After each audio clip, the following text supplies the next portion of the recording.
Vou começar a nossa sessão desejando uma boa tarde a todos que nos acompanham por esta via telemática e em especial aqui ao Sr. Dr. Fernando Peçanha. Este é um novo modelo das nossas conferências, portanto, entre as 12 e as 12h45, interrompendo um pouco as nossas atividades regulares, em detrimento daquilo que é algum tempo do almoço à portuguesa, nas unidades americanas ou inglesas. Eu tinha um máximo de 30 minutos para o almoço, e portanto aqui não vai tocar muito porque ainda deixa mais livre para as nossas atividades de apoio à família, seja como pais, seja como avós, em que eu também já estou requisitado. Neste âmbito das conversas Prémio de Defesa Nacional, que passará por uma entrevista seguida de uma comunicação e algum debate, temos hoje na nossa companhia o Dr. Fernando Peçanha, vencedor do Prémio de Defesa Nacional 2023, com a obra Nuno Fernandes da TI do Nunca Está Quieto, a ação do capitão de Safio no apogeu da presença militar portuguesa. O Dr. Fernando José Matos Peçanha nasceu em Faro, em 1980, é licenciado em Património Cultural, mestre em História do Algarve pela Faculdade de Ciências Sociais e Humanas da Universidade do Algarve e doutorado em Património Histórico pela Universidade do Elva, exatamente com o trabalho vencedor do Prémio de Defesa Nacional que acabei de referir. É conferencista e investigador do Centro de Humanidades da Universidade Nova de Lisboa, da Academia de Marinha e da Associação Ibérica de História Militar. É autor de vários livros e de aproximadamente 4 dezenas de artigos científicos publicados em Portugal, Espanha e Marrocos, nomeadamente no domínio da história militar e da história da expansão portuguesa. Atualmente trabalha como técnico superior de cultura no Arquivo Histórico Municipal António Rosa Mendes, em Vila Real de Santo António. Caro doutor Fernando Peçanha, são só 3 perguntinhas em 5 minutos, depois passamos então à sua apresentação. A minha primeira pergunta, normalmente aos historiadores, sobretudo mais jovens, é o que é que o levou à escolha da história? Teve um bom professor de história ou foi uma vocação natural? Bem, antes de mais, agradecer o convite para estar aqui hoje, agradecer ao General João Vieira Borges. E esta pergunta traz sempre água no bico. Eu costumo sempre responder com algum humor que o Indiana Jones é o culpado disto tudo. Foi o culpado quando eu era criança e fiquei fã dos filmes do Indiana Jones, em que era um autêntico cavalheiro, extremamente culto e um grandíssimo aventureiro, arqueólogo, historiador. Mas naturalmente tive professores que foram manifestamente marcantes ao longo da minha vida, e um deles foi o António Rosa Mendes. Atualmente trabalho no Arquivo Histórico Municipal António Rosa Mendes, para quem não Muito sabe, foi um bem. grande investigador aqui do Algarve, e a ele devo também muita do meu gosto pela história. Muito bem. Para além da história e da literatura, poucos sabem, mas eu sei, até porque já esteve aqui na minha companhia, no Ministério da Defesa, dedica-se também à música. Para além de ser pianista, é compositor, inclusive com obra registada na Sociedade Portuguesa de Autores.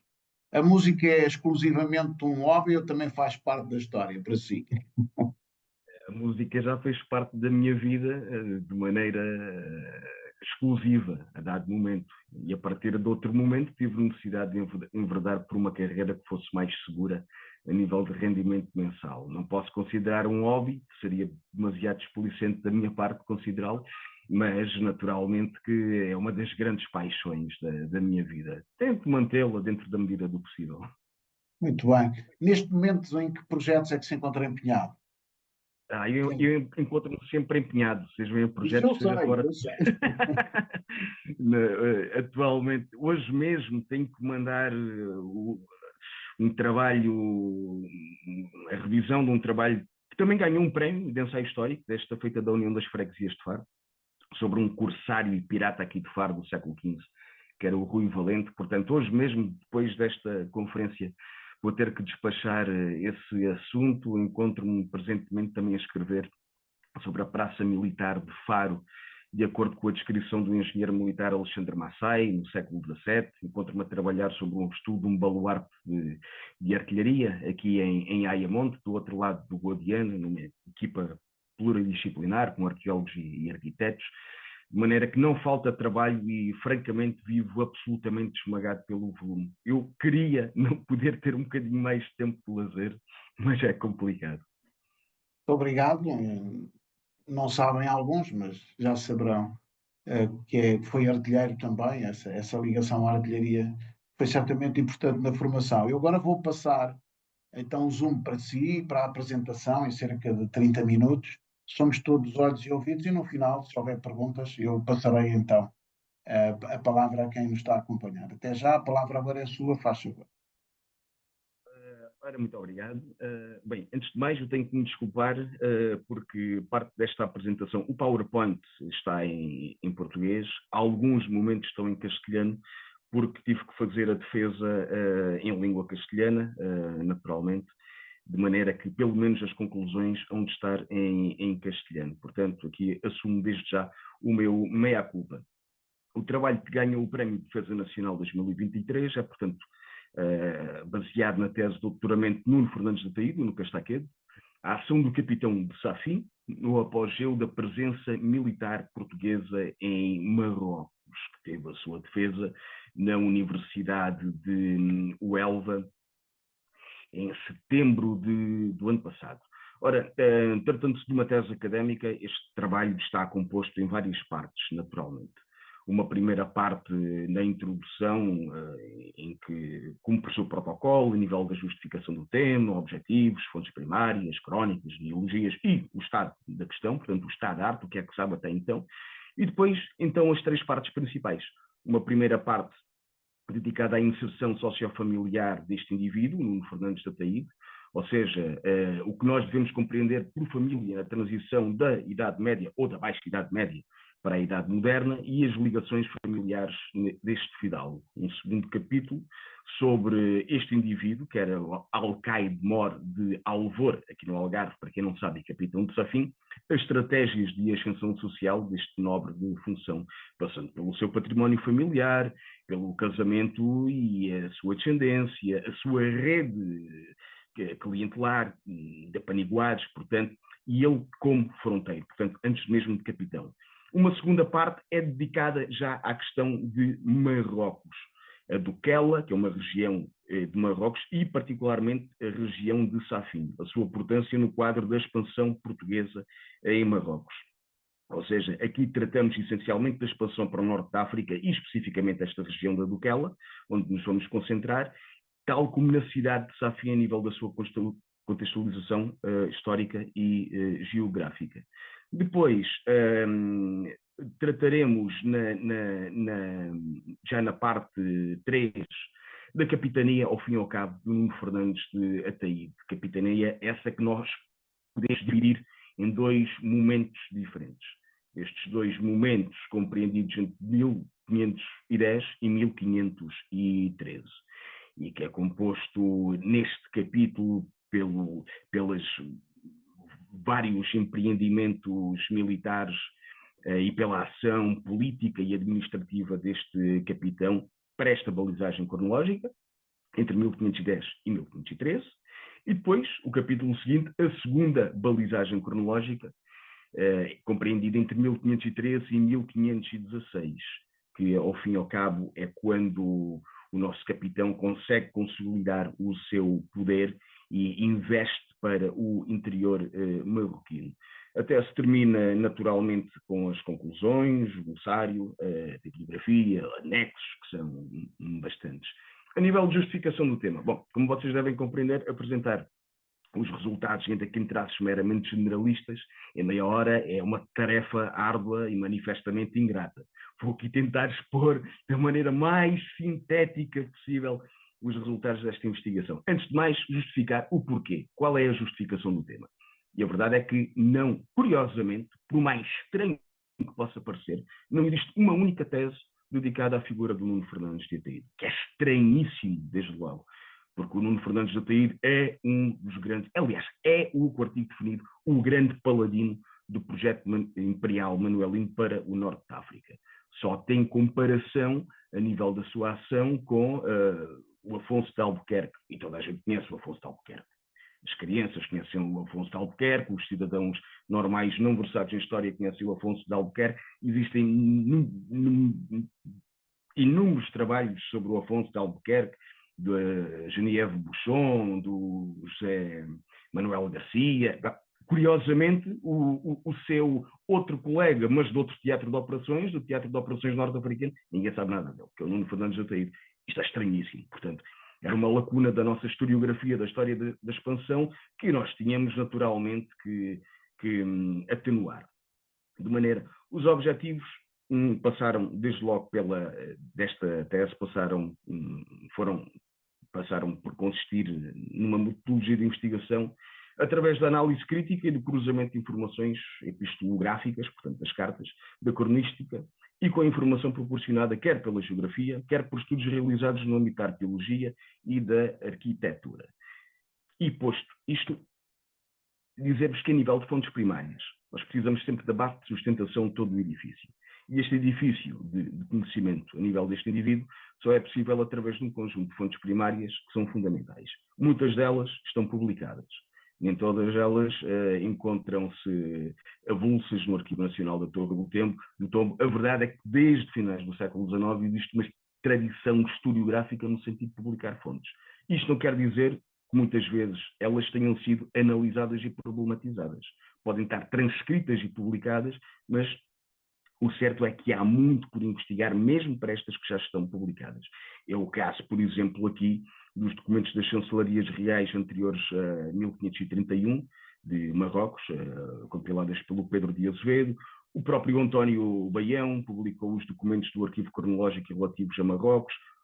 O Laranjo Coelho fez o mesmo para os documentos inéditos de Marrocos da chancelaria de Dom João II. Todas estas são coletâneos documentais onde aparece epistolografia que nos fala do projeto imperial manuelino, nomeadamente do Nuno Fernandes de Ataíde neste contexto.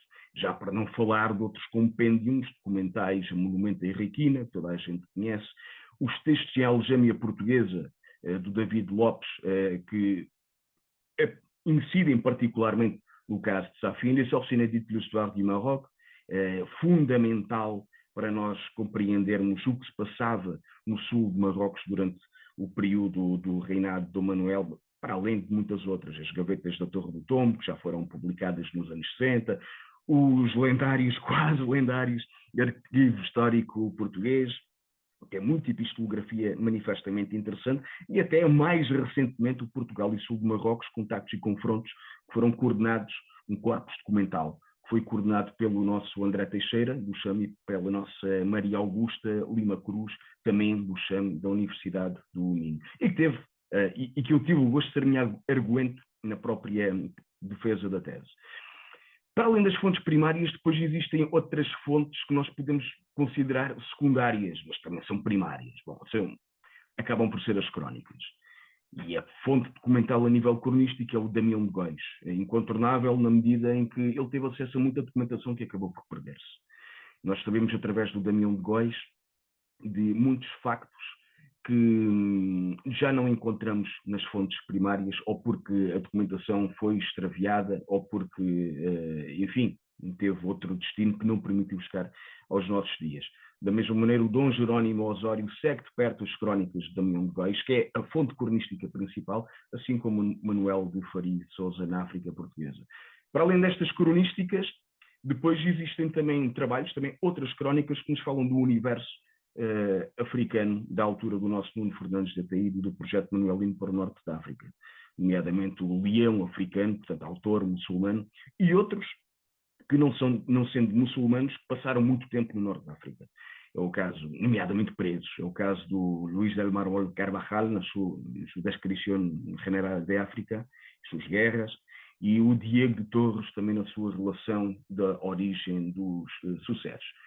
Isto para vos dizer que, a nível de fontes, foram utilizadas fontes primárias, fontes cronísticas e até genealogias, nomeadamente as genealogias necessárias para nós compreendermos o contexto social destes indivíduos, destes belatores portugueses de inícios da Idade Moderna, nomeadamente o livro de linhagens do século XVI, para nós compreendermos as origens do Nuno Fernandes de Ataíde, a pedatura lusitana, Brasões da Sala de Sintra, o António Caetano de Sousa, o Felgueiras Gai. Tudo isto são autores com estudos de genealogia, portanto, desde o século XVI até ao século XIX, e que foram utilizados para nós compreendermos o background de Nuno Fernandes de Ataíde, este braço executor da vontade imperial do rei Dom Manuel. A nível do estado da questão, houve aqui um grande trabalho, um grande esforço no sentido de conseguir apresentar o que é que nós sabemos sobre a Duquela, sobre Safim e sobre o capitão Nuno Fernandes de Ataíde, quer a nível da história, a nível da arqueologia, a nível da história da arte, a nível da arquitetura militar e da organização e estratégia militar. Portanto, houve a necessidade de fazer aqui um apanhado daquilo que foram os vários contributos nestas diferentes linhas de investigação ao longo dos tempos, para nós compreendermos qual é o estado da arte, efetivamente, o que é que nós conhecemos.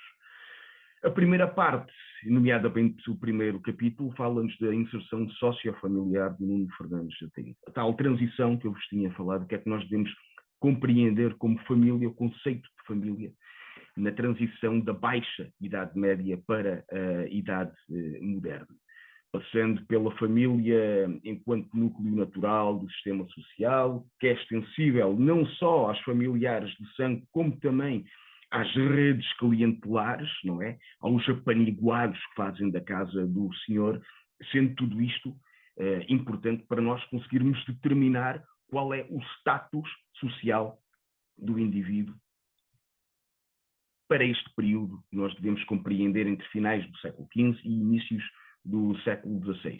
Em traços gerais, o que é que nós podemos afirmar sobre a descendência, sobre a ascendência, peço desculpa, do Nuno Fernandes de Ataíde? Este Nuno Fernandes de Ataíde é um indivíduo muito interessante na medida em que ele é descendente de uma linhagem que se tinha estabelecido no Algarve no decurso da expansão portuguesa para o norte da África, logo a partir de 1415, logo a partir da conquista de Ceuta, nós temos os Ataídes no teatro de operações norte-africano, nomeadamente em Ceuta. É o caso do Gonçalo Viegas de Ataíde, que era seu bisavô, era o caso do seu tio-avô, Nuno Gonçalves de Ataíde, que era o governador da casa do Infante Dom Fernando, ou seja, estava muito bem posicionada. O João de Ataíde, que era seu avô, que também bateu-se em Ceuta, que era camareiro-mor do Infante Dom Pedro. O Álvaro de Ataíde, seu pai, alcaide-mor de Alvor, que também serviu em Ceuta, para além do próprio Nuno Fernandes de Ataíde, que serve inicialmente não em Ceuta, mas como fronteiro em Arzila, e depois vai acabar por tornar-se capitão de Safim. Ora, todos estes indivíduos, todos estes antepassados, serviram no teatro de operações norte-africano, e esta acaba por ser uma das duas famílias mais representativas desta tendência na época. Para o caso do Barlovento, estes Ataídes; para o caso do Sotavento, os Barretos, que eram ali de Faro, da zona de Lolé e da zona de Quarteira. Portanto, são dois exemplos paradigmáticos desta nobreza belicista que se estabelece no Algarve no decurso da expansão de Ceuta e que aqui vai conseguir sustentar um património, estrategicamente falando, porque havia sempre a necessidade do monarca de conseguir estabelecer património no Algarve para estes fidalgos que precisassem acudir às nossas praças norte-africanas em caso de necessidade. Portanto, uma estratégia onde o Dom Manuel foi exímio. Bem, o que é que nós podemos dizer sobre este alcaide-mor de Alvor e capitão de Safim a nível de estratégias de ascensão deste nobre de função? Bem, antes de mais, este indivíduo, este Nuno Fernandes de Ataíde, é um algarveu marafado, como nós diríamos aqui no Algarve, mas a sua família até é originária da região de Coimbra, de Penacova. E como eu vos disse, esta família fixa-se no Algarve a partir da conquista de Ceuta, e é nesse sentido que os Ataídes vão acabar por herdar alguma da herança do infante Dom Henrique, nomeadamente a alcaidaria-mor do Alvor, aqui no Algarve.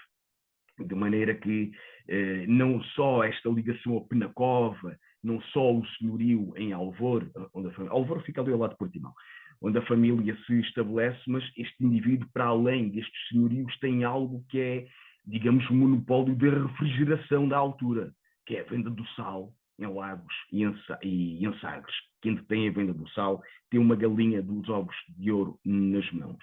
A nível de casamento e de descendência, este indivíduo casa com Dona Joana de Faria, que é filha do Antão de Família. Estamos a falar também de uma família pertencente a alcaides mores, portanto a uma nobreza de função, assim como acontece com o próprio Nuno Fernandes de Ataíde. Já não vai acontecer com a sua filha, a Dona Maria de Ataíde, que ele vai já conseguir casar com a nobreza titulada, nomeadamente com o Afonso de Noronha, que era herdeiro do Conde de Faro e de Odmira. Ou seja, aqui uma separação, reparem, entre aquilo que é a nobreza de função, a nobreza belicista, que precisa da guerra para conseguir manter o seu status social e aspirar novas rendas, mercês que lhes permitam uma ascensão social, e outra nobreza que é a nobreza titulada dos duques, dos condes, bem, que não é o caso do Nuno Fernandes de Ataíde, mas há de ter estatuto social, há de alcançar um estatuto social para conseguir já casar a sua filha com o conde de Faro e de Odmira.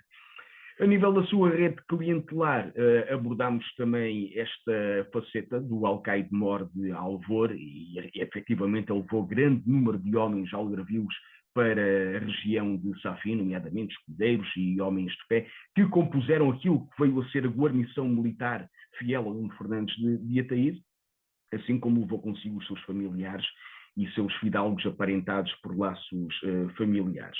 Já o Nuno Fernandes de Ataíde, na qualidade de fronteiro, antes mesmo de ser capitão de Safin, veio a ser fundamental também e foi devidamente abordada, porque este indivíduo, logo enquanto fronteiro, bateu-se e foi desde logo destacado pelo Bernardo Rodrigues nos Anais de Argila. Ele, por exemplo, diz-nos que o Nuno Fernandes de Ataíde, saindo de Argila com alguma gente, foi a cometer Bela Guamen, capitão do rei de Fez, e o venceu neste combate, em que matou alguns, cativou outros, e o capitão ali acabou com a vida.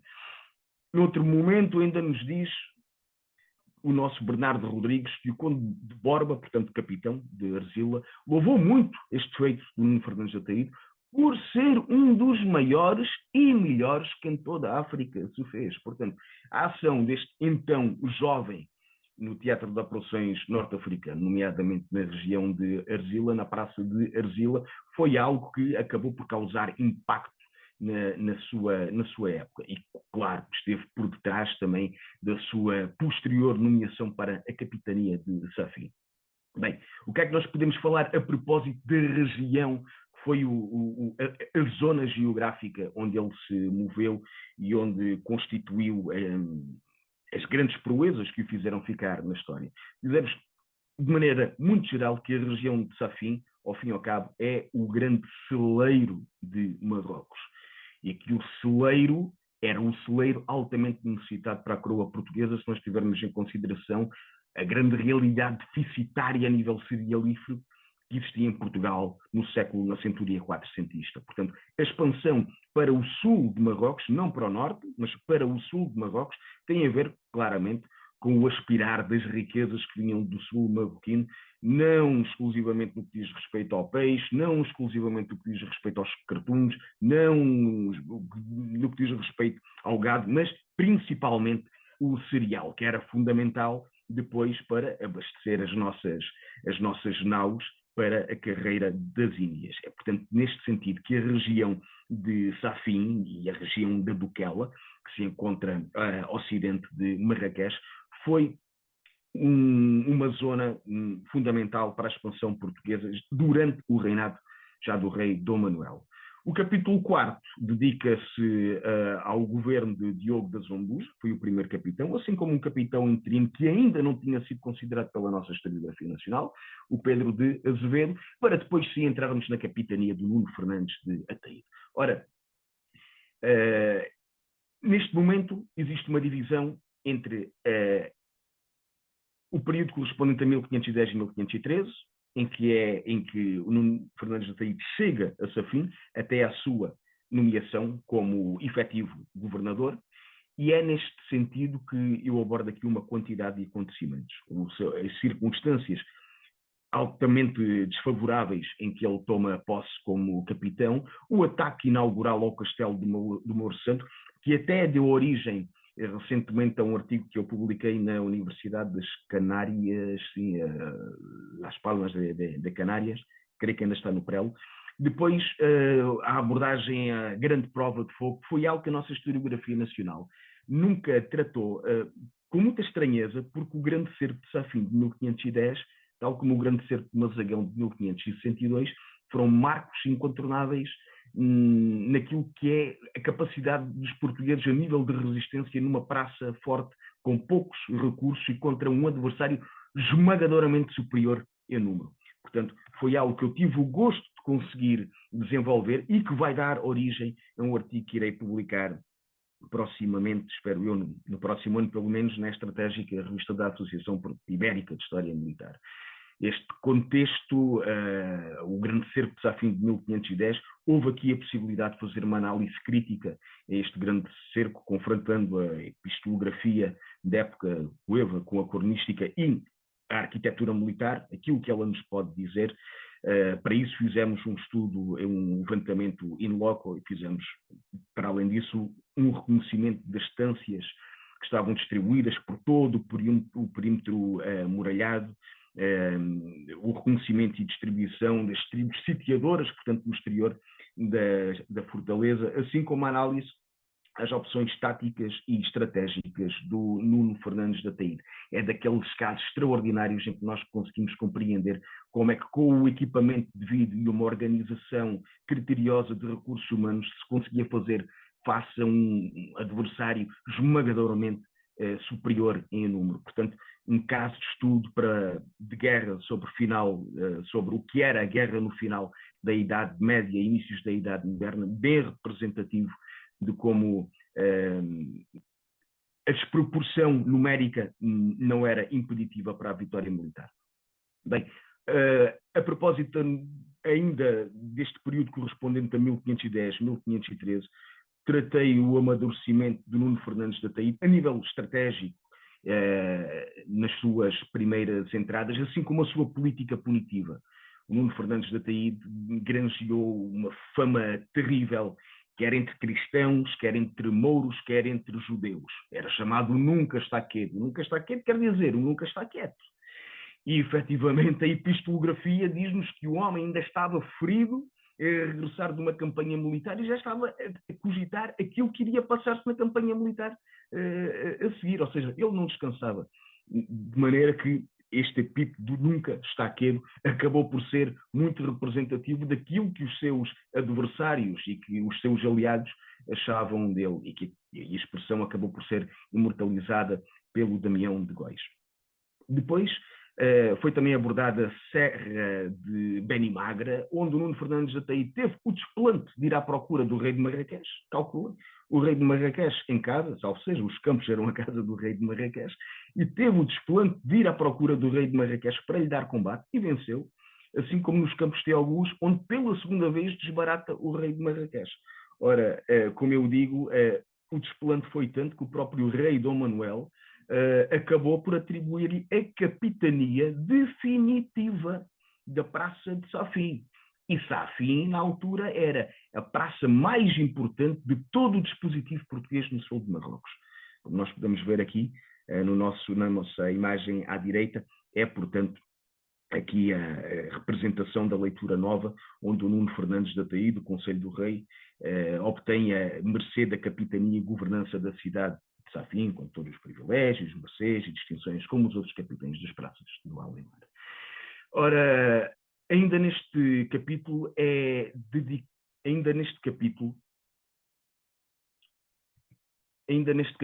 tratada a consolidação do Nuno Fernandes da Ataíde para o interior marroquino. É tratado as competências e as dificuldades que ele tinha no relacionamento com outros filólogos, nomeadamente com o Dom João de Menezes, e ataques que não tinham sido antes considerados. É o caso do ataque a El Borges, que o próprio Damião de Góis enganou-se ao situar esta expedição do ponto de vista cronológico.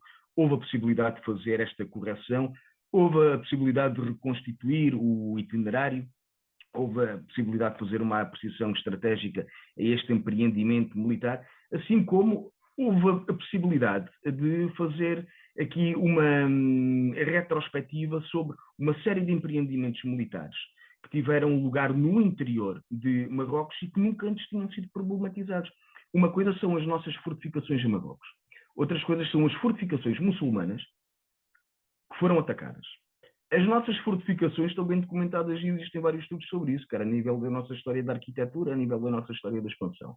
Agora, muitas vezes o que os próprios marroquinos desconhecem é o próprio património que eles têm, que hoje em dia são sítios arqueológicos, que não estão classificados e que são sítios de grande interesse e que não estão estudados. tive a possibilidade, portanto, de conseguir localizar alguns destes sítios e localizá-los. Ficam naturalmente pendentes de fazer depois devido à sondagem arqueológica, mas muitos destes sítios foram identificados. É o caso, por exemplo, do que acontece que com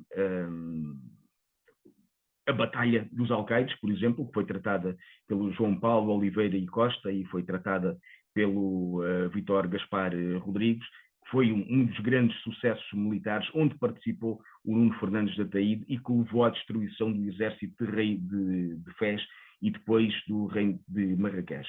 Tratámos a primeira aproximação, Marrakech, foi feita com um punhado de homens, e mais tarde tratámos da consolidação do seu poder e da expansão para o sul marroquino em direção às zonas que estavam controladas pelo xerife, nomeadamente castelos, sítios arqueológicos que se encontram abandonados. Estamos a falar de Amagor, Agabalho e Alguel. No caso de Amagor, foi mesmo possível fazer a reconstituição do itinerário, um pouco à semelhança do que o nosso Luís Costa de Sousa fez recentemente para Alcácer Quibir, e houve, portanto, a possibilidade de fazer esta reconstituição recorrendo à fonte escrita, à análise toponímica, às imagens de satélite, para além da prospecção arqueológica que foi feita in situ. O ataque a Marrakech foi outro dos empreendimentos militares que eu estudei, que é uma daquelas coisas extraordinárias e que ficaram nos anais da memória sobre o Nuno Fernandes de Ataíde. Quer dizer, quem conhece a cidade de Marrakech sabe que é uma missão suicida ir atacar uma cidade monumental que tinha sido já construída desde finais da dinastia almorávida e teve grande pujança durante a dinastia almohada. Pois o Nuno Fernandes de Ataíde, apenas com 600 homens, 300 de Safin e outros 300, mais ou menos, mais palmo, menos palmo, como dizia o Rosa Mendes, e outros 300 de Azamor, com 2.500 mouros de pazes, com 3.000 homens, apenas 3.000 homens, teve a audácia de fazer uma cavalgada pelo sertão, desde Safin em direção a Marrakech. Naturalmente que esta foi um dos momentos de toda a tese que eu mais tive prazer em estudar e que naturalmente está a dar origem a um estudo que há de ser publicado, se não for na revista da Associação Ibérica de História Militar, provavelmente é na revista do Centro de História de Alemar da Universidade Nova de Lisboa. O falecimento do capitão foi, portanto, incontornável. E como faltam apenas 5 minutos para o final da minha exposição, deixa-me apresentar-vos aqui umas conclusões brevíssimas. E desde já peço desculpa por se encontrar em castelhano. A nível de conclusões, podemos afirmar que a análise do quadro familiar e social deste fidalgo revela que ele pertence a uma designada nobreza de função, a nobreza belicista, não a nobreza titulada, sendo naturalmente um importante senhor do Algarve Ocidental. Portanto, não estamos a falar de nobreza como o Duque de Bragança, por exemplo, ocorreu-me agora quando foi a conquista de Azamor em 1513, o próprio Duque de Bragança foi comandar as tropas. O Duque de Bragança, pois, assim que teve a oportunidade, voltou logo para o reino. A nobreza titulada não gosta muito da guerra, gosta de viver dos seus rendimentos. Outros senhores têm, sim, a necessidade de viver da guerra. É o caso desta nobreza titulada, de que o Nuno Fernandes de Ataíde é um exemplo paradigmático a nível da história da expansão. Sobre a região histórica de Safin e geográfica e da Duquela, em que está inserido, podemos afirmar, desde logo, que é, ainda hoje em dia, uma das regiões mais ricas de Marrocos e funcionava como porto de Marrakech durante a Idade Média até ao período de Nuno Fernandes de Ataíde, e um dos principais portos de saída dos produtos desta região da Duquela e mesmo de todo o sul marroquino. Entre as gerais, o Nuno Fernandes de Ataíde teve 2 grandes momentos a nível da sua capitania. O momento que nós podemos compreender entre 1510 e 1513, em que corresponde à afirmação do seu poder na região e que ele se impõe como o principal líder militar no sul de Marrocos, submetendo todas as tribos mouras em torno do Safin, num raio que ia até desde o rio Morbeia ao rio de Abus, ao rio Tenerife, até no triângulo para Marrakech. Portanto, estamos a falar de um triângulo de centenas de quilómetros, ou seja, a constituição de um protetorado, o primeiro protetorado europeu no sul de Marrocos. E estamos a falar 400 anos antes do protetorado espanhol e francês. Foi o Nuno Fernandes de Ataíde que conseguiu, através da sua ação política, estratégica, militar, administrativa, a constituição deste protetorado. E depois da criação deste protetorado, a consolidação do seu poder entre 1513 e 1516, rumo ao interior e o aumento da sua área de influência para o interior marroquino, como nós podemos ver aqui por esta imagem. Dizer-vos apenas que, a nível de proatividade militar, a capitania do Nuno Fernandes de Ataíde não teve paralelo com nenhuma das capitanias, quer no teatro de operações norte-africano, quer na Ásia. Foi absolutamente esmagador. Só para o período compreendido entre 1516, 1510 e 1516, contabilizei 39 situações bélicas. Estamos a falar de uma média de 6 situações de guerra por ano, documentadas pelas fontes. O que corresponde a uma situação de guerra por cada 2 meses. Uma situação de guerra por cada 2 meses. Não estamos a falar de escaramuças. As escaramuças eram cotidianas. Estamos a falar de situações de guerra que estão sustentadas pela epistolografia e pela cronística. E dizer-vos que das 33 entradas mais representativas, metade foram comandadas pelo capitão.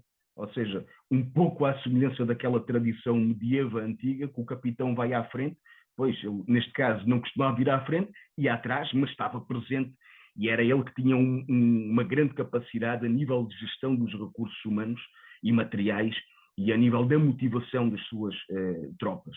Dizer-vos que praticamente foram quase sempre expedições militares sempre vitoriosas, e mesmo quando não foram vitoriosas, com baixas mínimas, sendo que foi exatamente durante este período correspondente à sua capitania que nós encontramos a maior quantidade de recursos humanos em combate e a distâncias mais longínquas. Eu cheguei a contabilizar expedições localizadas no interior a mais de 200 quilómetros de Safin, em território inóspito, muitas vezes desértico, contra um adversário muito superior e número, e estava claramente acostumado à guerra. Dizer-vos, portanto, que foi o comandante que conseguiu constituir um protetorado de mouros topados, tributários da coroa de Portugal, volto a dizer, 400 anos antes dos espanhóis e dos franceses, e que a sua ação militar não teve de maneira nenhuma comparação em relação a todas as outras capitanias que configuraram a presença militar portuguesa em Marrocos. Destacou-se, portanto, como um acérrimo defensor dos planos de Dom Manuel para a conquista de Marrocos, pelo que o estudo desta ação militar do Nuno Fernandes de Ataíde apresenta-se central e fundamental para nós compreendermos o que foi a sua capitania no quadro da expansão global e particularmente no quadro do que foi a gesta marroquina e, em última análise, do projeto imperial manuelino. E posto isto, tenho a agradecer-vos com um muito obrigado, muitas gracias, porque foi apresentado em Espanha, e shukran bezef, porque grande parte do estudo foi feito em Marrocos. Muito obrigado, Fernando Pessanha. Foi extraordinário como em pouco tempo conseguiu transmitir-nos tanta informação tão importante. Eu estive naquela zona, conheço bem aquela zona, e também agora a ver aqui estas imagens, fiquei cheio de pena de não ter ido a Safin. Eu estava em Marrakech e andei à volta de Marrakech, vários quilómetros. Na altura, quando me sugeriram ir a Safin, eram mais de 150 quilómetros, cerca de 3 horas de transporte, ali também nas estradas não é como aqui. E agora a ver as suas imagens, ainda dou mais valor, porque sei como é que era irregular aquele território, ainda dou mais valor a estas campanhas. Realmente é uma figura que, através de si, não só porque isto vai ser também para o YouTube da Comissão, não só porque a sua tese ganhou o Prémio de Defesa Nacional, não só porque vai fazendo esse trabalho, sobretudo no Algarve, junto das escolas, e dos mais jovens, o nome dele é uma referência de uma época em que não há assim tantos nomes conhecidos dos jovens como referiu há pouco. Falou também do Luís Costa e Sousa, o Luís Costa e Sousa, que tem feito um trabalho também em ligação com a Comissão já há alguns anos, foi já a Prémio de Defesa Nacional por 2 vezes. O Luís Costa e Sousa, inclusivamente, publicou agora novas obras e foi eleito recentemente como membro também da Comissão. Tenho pena de ele não estar aqui, estão outros membros, mas era esse que eu ia passar. Dentro do nosso critério, vamos ficar aqui só com uma questão. Se alguém quiser colocar, faça favor. Faz favor. Já no regalado, diretamente Obrigado, dos Açores. muito obrigado e agradeço já a sua excelente apresentação e levanto-me aqui uma questão que de alguma maneira se interliga com o meu trabalho também de doutoramento. Mencionou, e bem, que o sul de Marrocos era um celeiro que importava atingir, uma vez que havia uma crise sinalífera significativa no reino e, portanto, o avanço para Marrocos teve também essa componente motivacional. Acontece, porém, que, usando uma linguagem um bocadinho mais simples, foi um flop, ao que parece, esta tentativa de chegar ao celeiro sul de Marrocos. Porque eu encontro várias documentação aqui em relação aos Açores e à produção de cereais nos Açores, que menciona não só dando incentivos de isenção de impostos ao envio de cereais para o continente, para Portugal continental, mas também para a Casa de Ceuta, que administrava estes cereais de maneira a fazê-los chegar às praças do norte da África. E, inclusivamente, há alguns casos mais pontuais de envio diretamente dos Açores, diretamente para as praças do norte da África, quando o pedido de cereais era tão desesperado que já não dava tempo para estar aí à Casa de Ceuta em Lisboa e a Casa de Ceuta depois enviar. Na sua opinião, o que é que transforma esta situação num prazo de tempo muito curto? Portanto, fala-me aqui entre 1510 e 1516, que é o período, ou 13, que é o período que trabalha, mas a verdade é que esta documentação e estas aflições por cereais vão acontecer nos anos de 1530, portanto é relativamente pouco tempo depois. Isso, o que é que terá motivado esta alteração de situação? Obrigado. Faz favor, Fernando. Bem, obrigado pela pergunta. É verdade, a região da Duquela funcionou como celeiro durante algum tempo, nomeadamente durante os períodos de paz. Mas os períodos de paz foram manifestamente intermitentes. Durante o período de Nuno Fernandes de Ataíde, houve essa riqueza a nível cerealífero, porque o Nuno Fernandes de Ataíde obrigava os mouros de pazes a pagarem tributo em cereais, em cavalos, em cereais. Em Almedina, por exemplo, produzia-se muito trigo, na zona de Mazagão produzia-se muito trigo, e este trigo, efetivamente, encheu-se, afim, nesta altura. A partir do momento em que o Nuno Fernandes de Ataíde morreu, dá-se aqui uma viragem a nível da realidade norte-africana. As tribos começam a sublevar-se, começam a abandonar o protetorado e os portugueses começam a ficar cada vez mais isolados. Quer dizer que o tributo que era pago em cereal, ao deixar de ser pago, passa a haver esta necessidade das praças portuguesas continuarem a ser abastecidas, quer através das ilhas atlânticas, e neste caso a Madeira aqui tem um papel fundamental também no que diz respeito, muitas vezes no que diz respeito ao envio de socorros, não vinham apenas do Algarve, muitas vezes também vinham da Madeira, e nomeadamente na feitoria portuguesa que os portugueses tinham, passa a redundância, que tinham na Andaluzia, nomeadamente em Sevilha, e noutros portos, tal como aconteceu esporadicamente em Jerez de la Frontera e em Málaga. Muitas vezes os nossos feitores era do sul da Andaluzia que enviavam os cereais. De uma maneira muito resumida, nós podemos afirmar que, enquanto o Nuno Fernandes esteve vivo e teve a capacidade política de conseguir submeter as tribos, quer através da sua ação militar, quer através da sua política punitiva, as tribos mouras não tiveram outro remédio do que aliar-se ao Nuno Fernandes de Ataíde e aos portugueses, em vez de se lhe defrontarem. A partir do momento em que nós perdemos este estratega, este militar, mas simultaneamente este político, este administrador, o caso mudou completamente de figura, e depois da morte de Nuno Fernandes de Ataíde, nós vamos assistir a um declínio crescente e paulatino daquilo que vai ser a qualidade de vida das nossas guarnições militares no norte da África. Portanto, desde 1516 até 1542, até 1550, que são duas fases distintas do projeto da reformulação da estratégia norte-africana de Dom João III, vai ser um declínio sempre gradual, nomeadamente na região de Safin. Portanto, o que nós podemos afirmar, em traços gerais, foi que, enquanto houve capacidade militar para conseguir controlar a situação, o pagamento a nível de cereais conseguiu satisfazer as nossas necessidades, as necessidades do reino. A partir do momento em que desapareceu este grande comandante militar, deixou de existir a capacidade de nós conseguirmos oferir este bem tão necessário, não só para o nosso estabelecimento em Marrocos, mas também para conseguirmos equipar as nossas naus no que diz respeito ao negócio da carreira da Índia. Agradeço a todos a vossa presença, já vai longa a hora, mas está conforme o planeado. Agradeço imenso esta comunicação e a questão colocada, e alerto que o Prémio de Defesa Nacional se encontra aberto até 30 de abril, está no site da Comissão. Peço que divulguem ou que concorram. Muito obrigado aos meus amigos aqui presentes e bom almoço para todos, tendo em conta a circunstância. Muito boa tarde a todos e muito obrigado.